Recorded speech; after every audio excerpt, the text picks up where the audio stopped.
La revista El Doctor en Casa presenta a Vivi Landó en el programa El Doctor en Casa TV.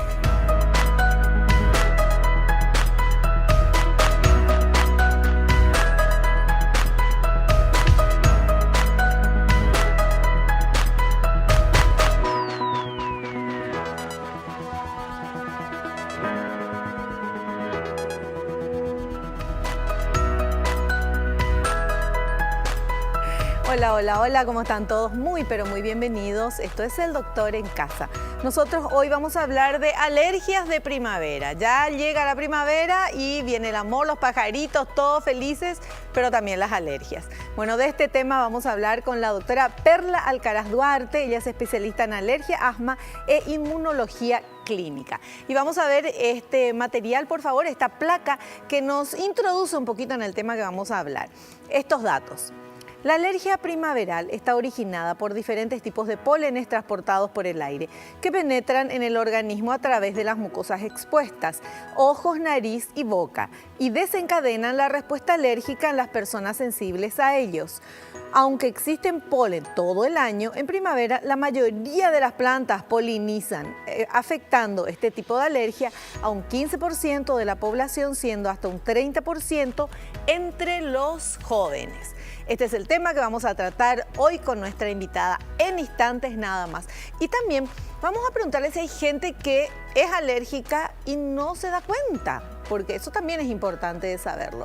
Bueno, el tema re importante, muy interesante, lo vamos a hablar con nuestra invitada, la doctora Perla Alcaraz Duarte, en instantes. Ahora queremos agradecer a las marcas que están apoyando a nuestro programa. Queremos agradecerte a vos que estás del otro lado y a lo más importante, agradecerle a Dios por el don de la vida, por el amor, la salud, la familia, los amigos, el trabajo, los compañeros de trabajo. Bienvenidos todos, esto es El Doctor en Casa. Comenzamos de esta manera, haciendo un pequeño corte, volvemos ya.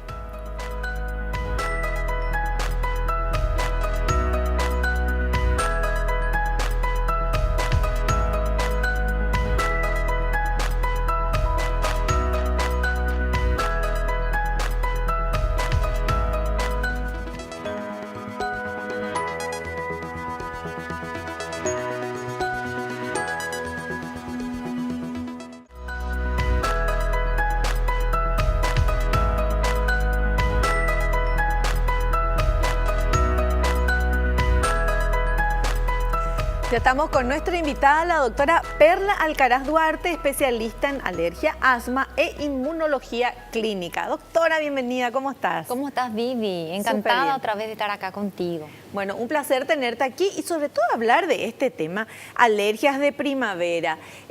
Hicimos otros programas que también era algo con el tema de la primavera. ¿Qué es lo que pasa en la primavera? Además de que salen las flores, la gente se enamora, está todo el mundo más feliz, pero también tiene consecuencias en la salud. Sí, la primavera que es muy linda, sí, toda llena de flores, ¿verdad? Pero tenemos un problemita cuando hablamos de alergia. ¿Por qué? Porque en la primavera florecen las flores, o sea, florecen los árboles, las plantas. Sí. Y al florecer liberan unos pólenes. Realmente los pólenes que causan alergia no son de las flores vistosas. Son de esas flores más feitas, del pastito, sí, que no tiene color, ¿verdad? Y esos pólenes causan alergia. Entran a través de la nariz, de la boca, de los ojos y dan síntomas de alergia, ¿verdad? Se suele llamar en otros países algo que se llama la fiebre del heno. Sí, la famosa sí, fiebre del heno. Esa es la fiebre del heno. Es cuando polinizan las plantas y el paciente tiene síntomas y el paciente se da cuenta, le estornuda la nariz, le molesta los ojos, le pica, le chorrea todo y le da muy mala calidad de vida. E incluso en formas más severas puede incluso desencadenar asma, le da chillido de pecho también al paciente. Incluso son causas de visitas a las urgencias de los diferentes centros de salud. Bueno, y acá en nuestro país se ve mucho eso, doctora. Realmente nosotros tenemos muchas alergias, pero la mayoría de nuestras alergias no son por pólenes. Ajá. Pero sí hay pacientes que vienen y te dicen, y en las pruebas salen, ¿verdad?, de que son debidas a los pólenes. Dicen yo, no son esas alergias que duran todo el año, porque lo que más tenemos en Paraguay son las alergias perennes, que le decimos, durante todas las estaciones. En nuestro país tenemos más eso, que son la mayoría de todos por ácaros. Pero también están los pacientes, que no son la mayoría, pero existen también, que ven empeorados sus síntomas o que solamente tienen síntomas en primavera o en verano, que es en la época en la cual las plantas sueltan sus pólenes. No hace falta que tengan, como dije, flores vistosas, pero con que empiecen a florecer ya empiezan a tener síntomas los pacientes. Ya. ¿Y cuáles son los síntomas de estas alergias al polen? Las alergias al polen te dan, entran por la nariz, entonces te dan síntomas nasales. Te chorrea la nariz, nosotros decimos rinorrea, te pica, prurito nasal, te pica el ojo, prurito ocular, también te puede dar estornudos. Es como que estás resfriado, pero no estás resfriado. Es como que está resfriado, el paciente se siente así resfriado, todo el día está resfriado y durante esos meses, pasan esos meses y el paciente no tiene más síntomas. Y puede tener también crisis de asma, sobre todo cuando hay mucha cantidad de polen en el ambiente. O sea, ¿se le puede cerrar se le puede cerrar el pecho. Lo que solemos decir chillido de pecho, opresión de pecho, falta de aire. Generalmente es cuando el paciente tiene una obstrucción en sus bronquios, se cierran y no puede entrar ni salir aire. ¿Y eso todo por culpa del polen? Todo por culpa del polen. Así mismo. O sea, de la alergia que se tiene, que cierra la vía respiratoria y uno no puede respirar. El paciente se da cuenta y va por eso a la consulta. Claro. Bueno, ¿y qué se hace? Porque no podés derribar todos los árboles, ¿verdad? No. Prohibir la primavera. No. ¿Qué se hace? ¿Qué se hace? Y realmente la historia nos orienta bastante, pero con la historia sola no podemos hacer el diagnóstico. Hay pruebas específicas que se hacen para confirmar la alergia a los pólenes, que son pruebas cutáneas. Son como pequeños pinchazos que se hacen generalmente se usa el antebrazo, en este lado, ¿verdad?, en esta superficie, pequeños pinchacitos donde se pone el alergeno, y si el paciente es alérgico, en ese lugar donde se hizo el pinchacito se forma un pequeño abón. ¿Qué es eso? Es una pequeña, digamos, hinchazón de la piel. Se pone rojito, se hincha, pica, y así nosotros sabemos que el paciente es alérgico a ese alergeno que se está testando, que en este caso serían los pólenes. Y hay diferentes tipos de pólenes, porque los árboles, las gramíneas, los arbustos, ¿verdad?, que florecen en diferentes, porque florecen en diferentes etapas durante el año, son diferentes. Hablamos de florecer, nosotros pensamos que solamente la flor que vemos, pero el pasto florece también, ¿verdad? El pasto florece también. Claro, no tiene una flor vistosa, o sea, de colores, con olor, ¿verdad? Pero generalmente es justamente esas plantas que polinizan, no son vistosas. Claro. Las que envían sus pólenes al aire, las que necesitan volar. Entonces, las plantas vistosas tienen pólenes que no necesitan volar, porque la traen a las abejas, la traen a los insectos, y esas llevan los pólenes. Por eso generalmente esas plantas vistosas no causan alergia. Solamente las plantitas más feitas, esas son las que nos dan alergia. Claro. Bueno, ¿y cómo es el tratamiento de una persona que tiene alergia al polen y vive acá en nuestro país, por ejemplo? ¿Qué hace? Bueno, y nosotros primero le hacemos el diagnóstico. Claro, a ver qué clase de polen. ¿Qué clase de polen es? Y ahí empezamos todas las medidas, ¿verdad? Medidas generales de evitación. Hay varias medidas de evitación. No sé si vamos a hablar de eso más tarde. Después tenemos todo el tratamiento farmacológico en sí, los sprays, los antihistamínicos, las pastillas. ¿Y eso es de por vida el tratamiento? Y realmente uno nace con la predisposición de desarrollar alergia y algo hace que se dispare. Esa predisposición vamos a tener hasta que nos muramos. Muchas veces esas alergias se pueden curar, entre comillas, pero esa predisposición nunca. Pero la mayoría de las veces vuelven otra vez.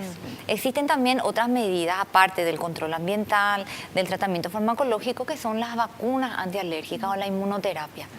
Hoy en día hay diferentes tipos, no solamente son los pinchazos de antes, hoy en día también tenemos las vacunas que se hacen bajo la lengua, que son las vacunas sublinguales, que con eso nosotros logramos adquirir una tolerancia a lo que nos hace mal. Claro. Realmente revertimos la causa. Y así es, ¿verdad? Porque la vida Sí, es así también. sí, Hay que adquirir la tolerancia a lo que nos hace mal. No tenemos podemos que ser eliminar lo que tolerantes. nos hace mal. Hay muchas cosas que no se pueden eliminar, entonces. Así mismo. Depende de cómo uno haga. Bueno, tenemos este material, por favor, señor director. Vamos a ver. Los pólenes y el sistema inmunitario. El primer encuentro del sistema inmunitario con un alergeno no produce síntomas. Los macrófagos, células que forman parte de las defensas corporales, degradan al alergeno y crean anticuerpos específicos frente al mismo, de modo que en posteriores encuentros se produce su reconocimiento y se desencadena una serie de procesos en cascada que conducen a la liberación de determinadas sustancias químicas que reciben el nombre de mediadores alérgicos. Entre ellas destaca la histamina que, una vez liberada, es transportada hacia una serie de células localizadas en diferentes órganos del cuerpo que poseen receptores específicos para ella. La unión de la histamina a sus receptores desencadena a su vez una respuesta en los diferentes tejidos que se manifiesta por los síntomas alérgicos. Explícanos, por favor, esto, porque está medio complicado para nosotros. Sí, realmente es así. Tiene que haber un primer contacto. Las células, los macrófagos, hay células que tienen que como que dividir las moléculas que nos hacen mal y presentarle eso al sistema inmunológico, para que el sistema inmunológico le reconozca.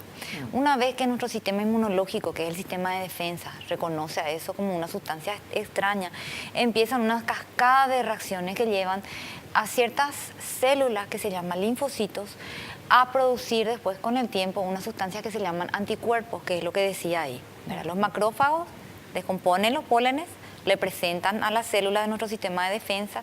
Este sistema de defensa procesa todo eso y después mandan unas señales para que se produzcan los anticuerpos.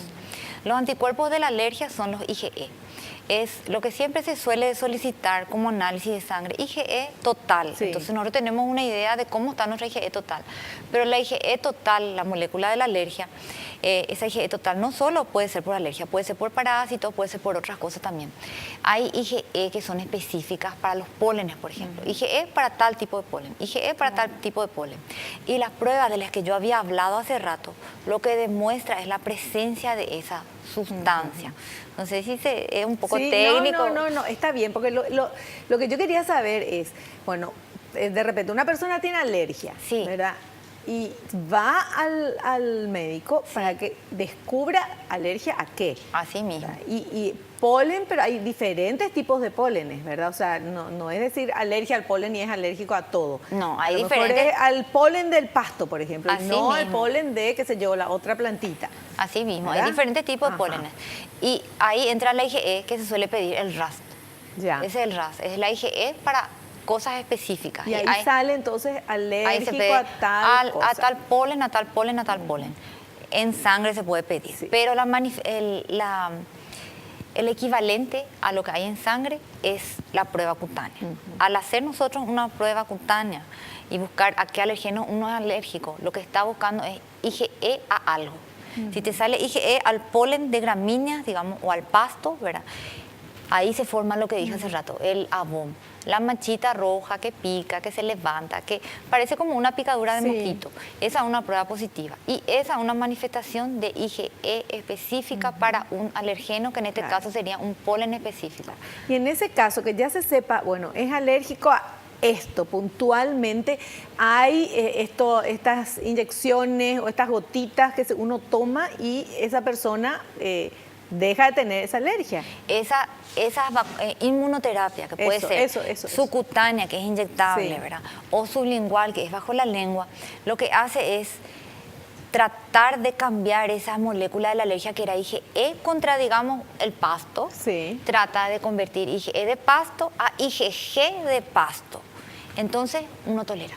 Claro. O sea, actúa directamente sobre el sistema inmunológico, que es sobre el sistema que es de las defensas. Eso se traduce en que el paciente puede estar en el pasto y no le salen todas las cositas que le salían. Eso mismo. ¿Verdad? Que al final es lo que queremos. Clínicamente, ¿verdad?, se traduce con la tolerancia al alergeno. Claro. Uno tolera ya el pasto, por ejemplo, ya no le hace mal. Claro. ¿Una persona puede tener alergia a varias cosas? Eso es muy común. ¿Sí? Es muy común ser alérgico a varias cosas. Entonces uno hace la prueba y tiene varias cosas. Entonces de repente, o puede tener solamente, estar sensibilizado, tener solamente esa molécula de la alergia, pero no tener la clínica. Entonces, por eso que es muy importante la interpretación también. De repente nosotros vemos que se piden un montón de RAS o IgE específico, molécula específica de la alergia para cada cosa, y te sale positiva muchísimas cosas, pero realmente es relevante. Realmente el paciente tiene síntomas con eso. Por eso es muy importante el juicio clínico del médico también. O sea, también, hablar primero con el paciente. Hablar con el paciente, tener la historia clínica, ver si realmente el paciente tiene una historia clínica que oriente hacia ese alergeno, hacia ese polen, y actuar consecuente a eso. Por ejemplo, hay un paciente que se fue a Estados Unidos una vez y estuvo viviendo mucho tiempo y le sale un polen de Estados Unidos. Viene acá y le sale positivo. ¿Para qué le vas a vacunar contra ese polen si acá no hay? Claro, claro. ¿Entendés? Perfecto, bien clarito, bien clarito. O, por ejemplo, tiene alergia, tiene prueba positiva al perro y el perro no le causa tantos síntomas. Entonces, de repente uno se queda, está sensibilizado, pero todavía no tiene la alergia, ¿verdad? Lo ideal es que se aleje de eso. Y si no se puede que Pero si es tu perro, por favor, que le querés tanto. Bueno, en ese caso... ¿Qué hacemos? En ese caso queda la disyuntiva. Probablemente le vas a vacunar para que no creas, para que no con el tiempo desarrolles la alergia. Perfecto. Bueno, estamos aprendiendo sobre alergias de primavera. Hacemos un pequeño corte, volvemos ya.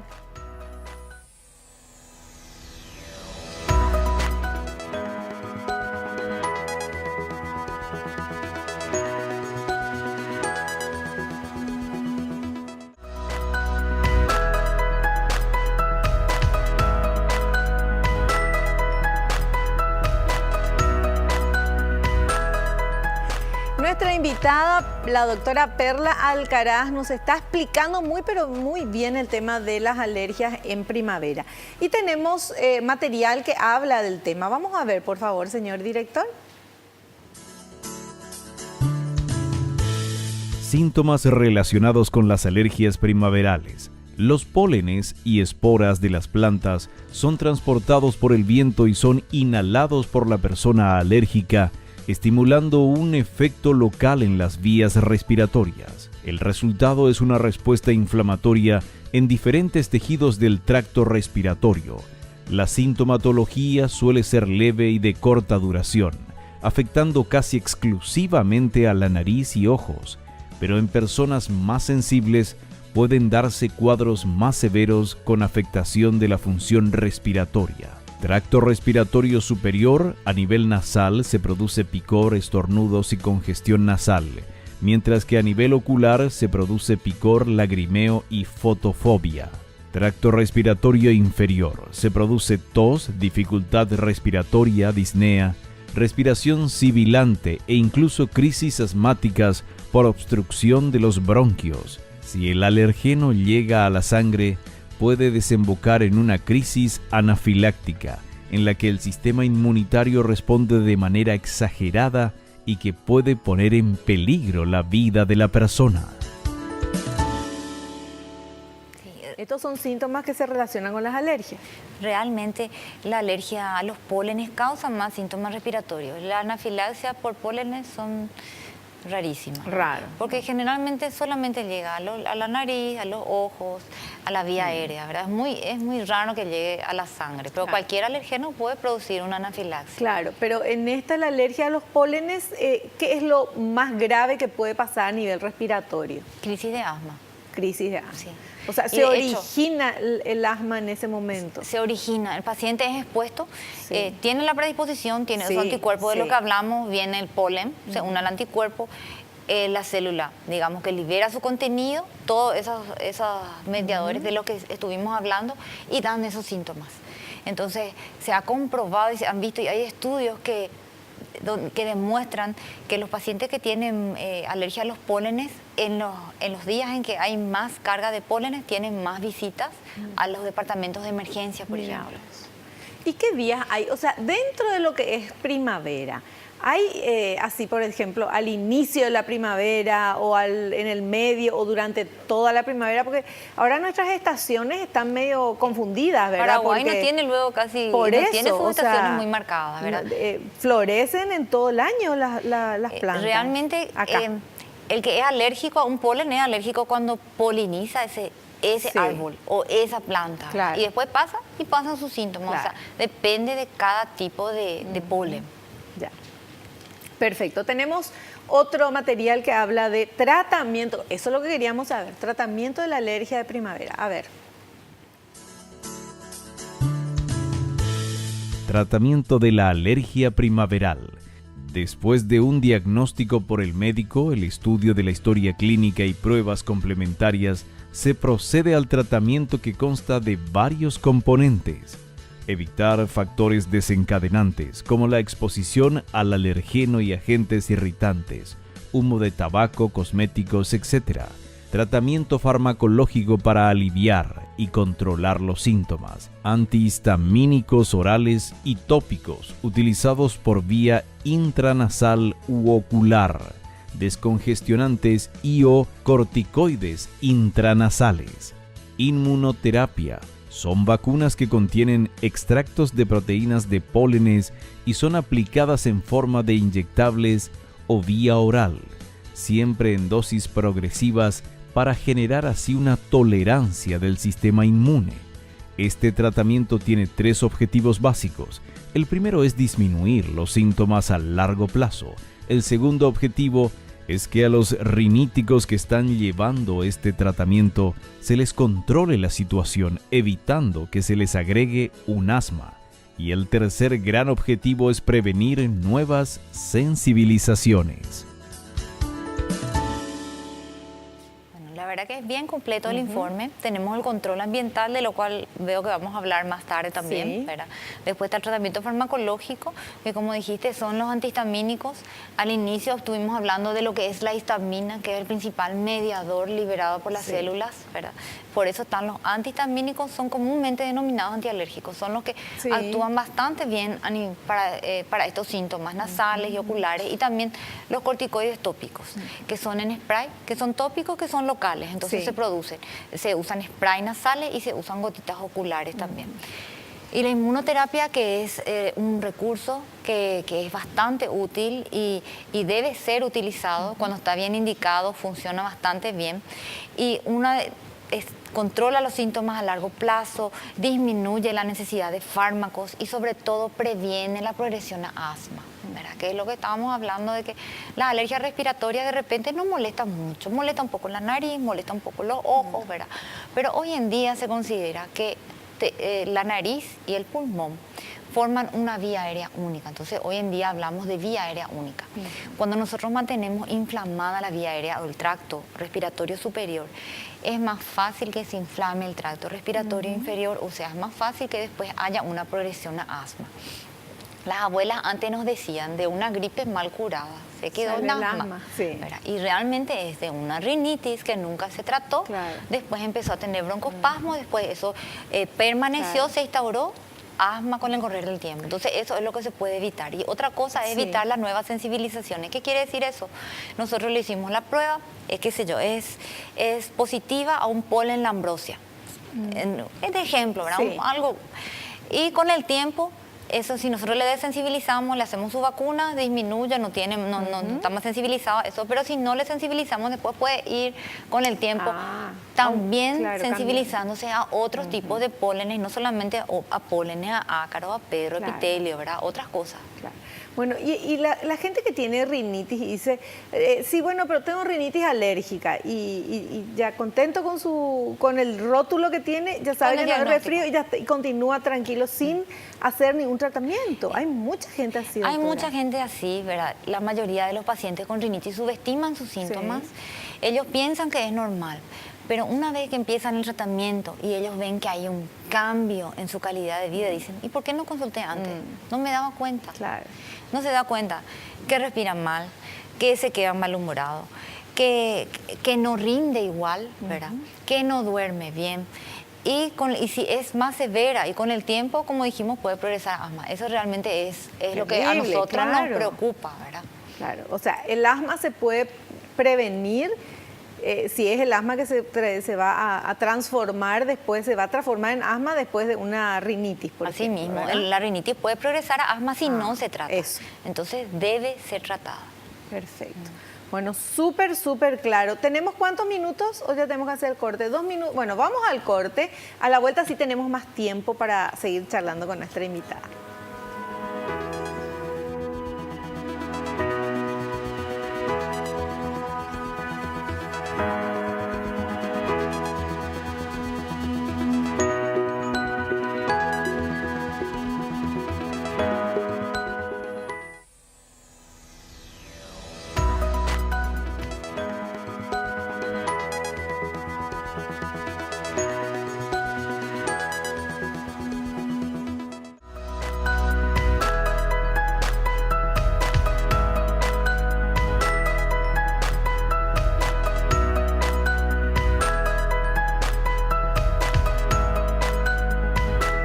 Seguimos con nuestra invitada, la doctora Perla Alcaraz Duarte, hablándonos de las alergias de primavera. No es alergia a la primavera, alergias de primavera.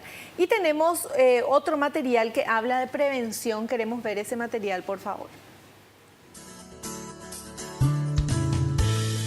Prevención. Disminuya la actividad temprano a la mañana y al atardecer, porque generalmente es cuando el polen se encuentra más presente en el aire. Se aconseja ventilar las casas al mediodía y mantener las ventanas cerradas durante el resto de la jornada. Al limpiar la casa, evite métodos que levanten el polvo. Utilice la aspiradora y paños húmedos. Mantenga las ventanas del automóvil cerradas al viajar. Proteja sus ojos con lentes de sol. Evite cortar el césped o tumbarse en él. Ducharse y cambiarse de ropa al llegar a casa es otra medida útil para evitar que los alergenos del polen contaminen el hogar. Extreme estas precauciones en los días de viento. Tome los medicamentos recetados por su médico de forma regular y en la dosis recomendada. Realmente, esas son medidas que mejoran, ¿verdad?, la calidad de vida del paciente que tiene alergia al polen. Una cosa que decía era ducharse y cambiarse la ropa al llegar de la casa. ¿Por qué? Porque el polen se queda impregnado por la ropa, se queda impregnada incluso por el cabello. Por eso no solamente ducharse y cambiarse, el pelo y todo hay que lavarse. Porque a veces con el polen en el pelo el paciente a la noche hace una crisis de asma. Claro, pues se acuesta ahí en la almohada y después... Y ahí está inhalando lo que le hace mal. Claro. Y enseguida le da una crisis de asma. Bueno, además de higiene, ¿verdad? Llegas a tu casa y te das una ducha, un lavado de cabeza genial, todo limpito en la casa, me parece muy bien. Los mejores días para el paciente que tiene alergia al polen es los días después de las lluvias. Porque con la lluvia los pólenes bajan, entonces ya no tenemos mucho polen circulando. Claro, claro. Ahora, el tema de los medicamentos, yo no sé si ahora eso cambió, creo que ya cambió, pero antes uno tomaba un antialérgico, un antihistamínico y ¡puc!, tumbabas, te daba sueño. Sí. ¿Ahora ya cambió eso? ¿Hay o cómo? Sí, realmente ahora tenemos antihistamínicos de segunda generación. Los que vos me estás comentando son los de antes, los antiguos antihistamínicos que se les llama de primera generación, ¿verdad? Sí. Actualmente hay antihistamínicos de segunda generación que tienen muy pocos efectos adversos. Hay siempre personas que tienen como un umbral más bajo, que son más susceptibles. Pero no igual te dicen que no manejes si tomas ese medicamento. No. Ah, no. No, maquinaria pesada, qué sé yo, mucha concentración puede ser, pero realmente casi ya no dan sueño.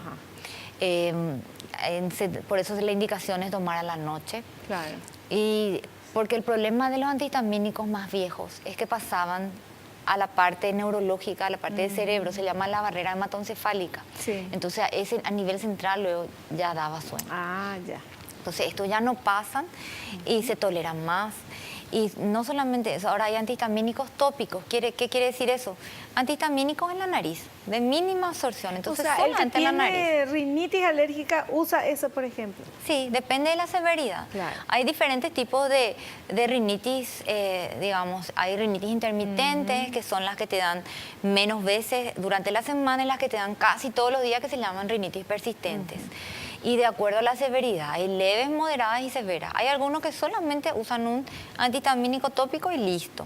Pero hay otros que necesitan usar corticoides tópicos e incluso a veces cuando hay exacerbaciones, o sea, agravamiento de su rinitis, tienen que llegar a tomar en forma oral, ¿verdad? En forma sistémica, algunos medicamentos. Claro, claro. Bueno, y las precauciones que dice ventilar la casa al mediodía y después cerrar, o sea, al Después mediodía cerrar, porque... por supuesto, porque a la mañana temprano y al atardecer los pólenes, las plantas liberan sus pólenes. Entonces tenemos que ventilar cuando nos están liberando y después cerrar otra vez para cuando se estén lanzando los pólenes al aire. Bueno, plumero no. Plumero de ninguna prohibido. manera. Prohibido el plumero para los pólenes, para los ácaros, para todo. Trapo húmedo, aspiradoras con filtro EPA, que son unos filtros chiquititos, porque los filtros comunes también uno aspira y al aspirar salen los alergenos igual. Bueno, el plumero también, aunque no haya ningún alérgico, porque el plumero lo único que hace es sacudir el polvo, pues el polvo cae otra vez en el lugar. Solamente cambia de lugar. Así mismo. No se hace una buena limpieza realmente. Bueno, interesantísimo. Proteger los ojos con lentes de sol, ¿qué tiene que ver eso con la alergia? Porque realmente con cualquier gafa, ¿verdad? Tiene que ser, ¿por qué? Porque entran también a nivel de la conjuntiva ocular. Entonces, ocular, ¿verdad? Nasal, a través de la boca. Después, evitar cortar el césped o tumbarse en él. Porque pueden tener pólenes. Y ahora qué cantidad de gente va a decir, no, yo no puedo cortar el pasto. En la época en que polinizan. Los pastos generalmente en verano polinizan. No ahora. Ahora no vamos a ver pastos que tienen las espiguitas, que están... esas son sus florecitas, las espiguitas que tienen los pastos. Ahora época más de los árboles. Ya. Perfecto. Bueno, extremar las precauciones en los días de viento porque justamente ahí viene, porque se moviliza. Ya, sí. ¿Y qué otra cosa que quería? Mantener las ventanas del automóvil cerradas al viajar, con el gusto que hay que entre el viento. Pero entran los pólenes también, ¿verdad? Y se recomienda tener filtros antipólenes en todos los aires acondicionados, de la casa, del auto, ¿verdad? Para que no entren. ¿Cuáles son esos filtros? No es el que trae ya el aire acondicionado. Algunos traen, otros no. Vas a ver que algunos modelos de auto dicen filtros antialérgicos, qué sé yo. Jamás me fijé, vamos a fijarnos ahora, está bien, interesantísimo. Bueno, tenemos otro material, ¿sí? Advertencia importante, dice el material. A ver. Advertencia importante. Son muchas las personas que solo tratan su alergia cuando aparecen los síntomas en busca de un alivio inmediato. El tratamiento con cualquier medicamento recetado para combatir el asma o cualquier reacción alérgica no debe interrumpirse sin el consentimiento y la supervisión de un médico, ya que muchos de ellos pueden desencadenar crisis alérgicas graves u otros efectos secundarios si su administración cesa bruscamente. Nunca decida suspender el tratamiento convencional e iniciar uno alternativo por iniciativa propia. Realmente advertencia importante, no automedicarse, no autoguiar el tratamiento, ¿verdad? Siempre tiene que ir acompañado por un profesional. Se pueden bajar y subir las dosis antihistamínicos, pero siempre con indicación médica. La suspensión brusca de ciertos medicamentos, como dice ahí, está muy clarito, puede desencadenar a veces crisis de alergia, crisis de asma, crisis de rinitis. O sea, siempre hay que consultar. Uno no debe automedicarse. Sobre todo en nuestro país es tan fácil automedicarse. Te molesta la nariz, te van a la farmacia, ya te da el farmacéutico. Y muchas veces también el tratamiento está mal hecho, ¿verdad? A veces te dan unas gotitas que tienen descongestivo y uno se coloca, ¿verdad? Y con el tiempo eso puede producir, si es mal utilizado, una rinitis medicamentosa. En vez de ayudar, estamos perjudicando. Entonces, siempre un medicamento es mejor hacerlo bajo una indicación y supervisión médica. Claro, perfecto.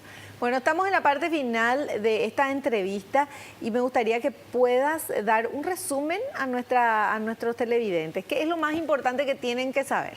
Bueno, lo más importante que tienen que saber es que si tienen síntomas de alergias primaverales, rinitis, rinoconjuntivitis alérgica. ¿Qué significa eso?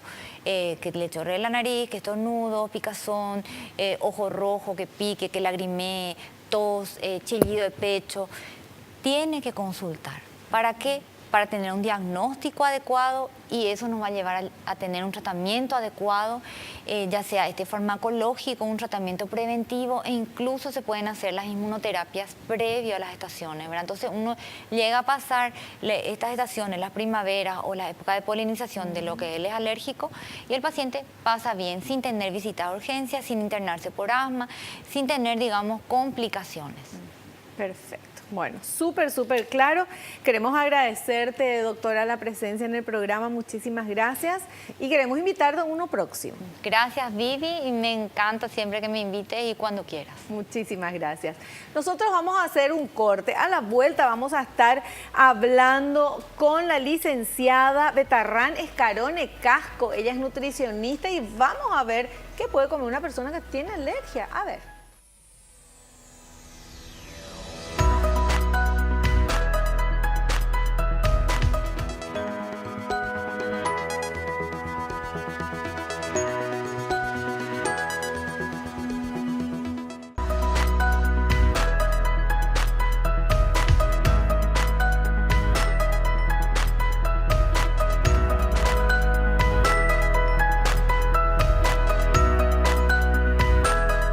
Bueno, y ahora voy a presentarles a la licenciada Betarrán Escarone Casco, ella es nutricionista.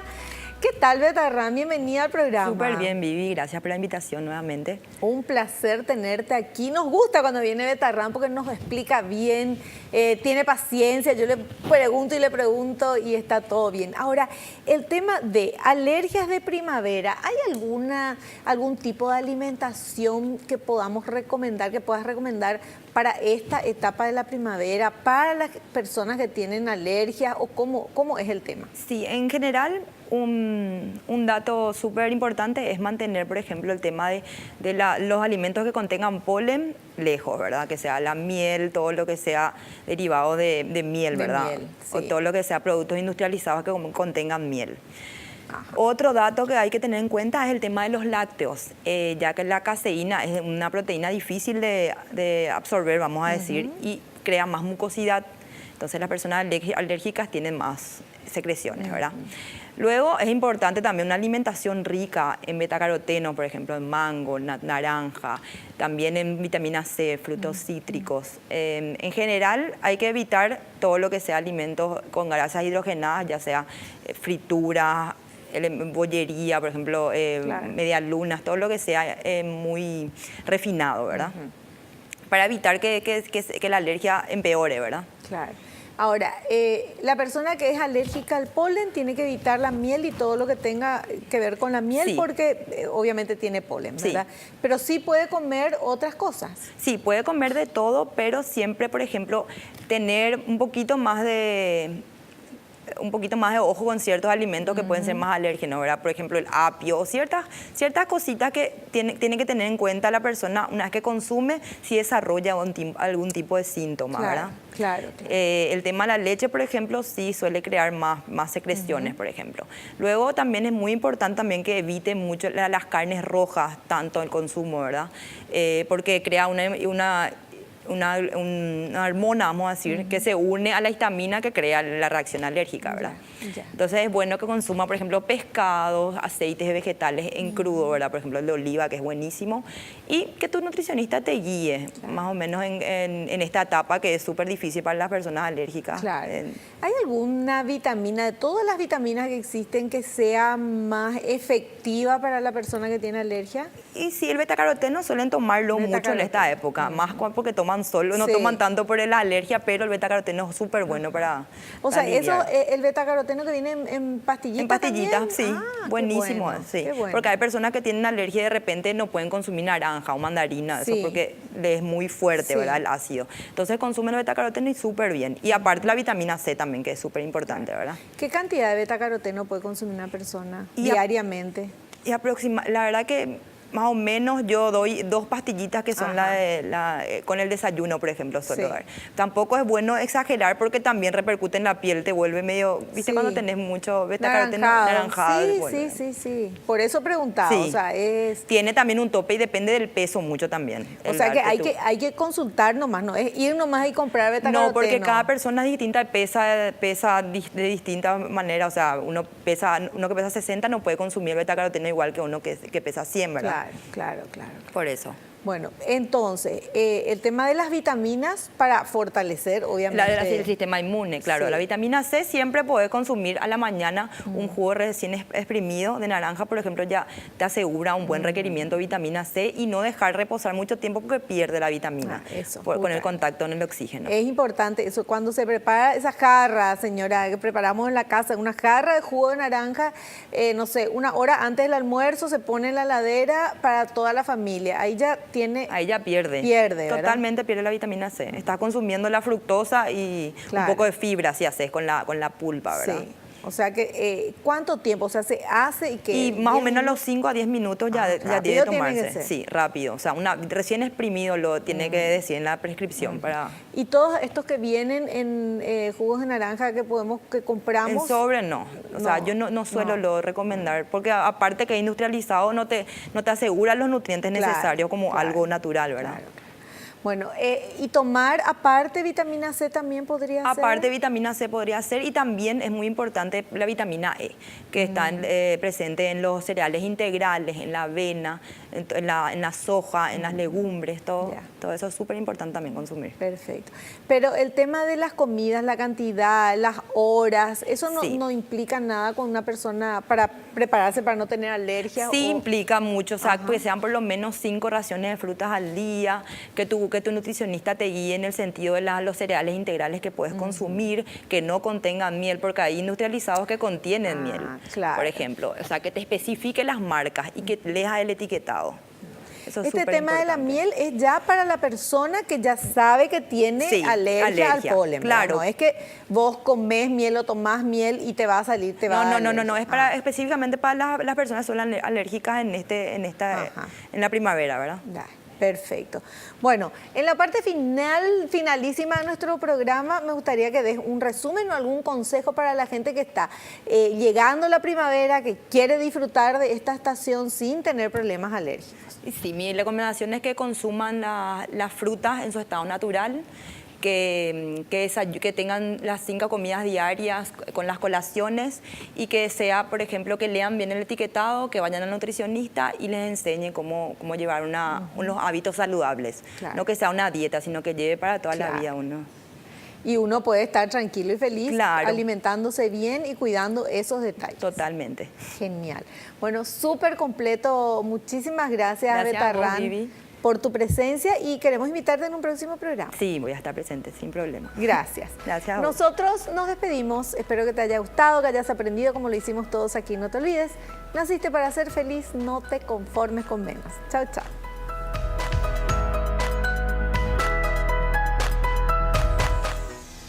La revista El Doctor en Casa presentó a Vivi Landó en el programa El Doctor en Casa TV.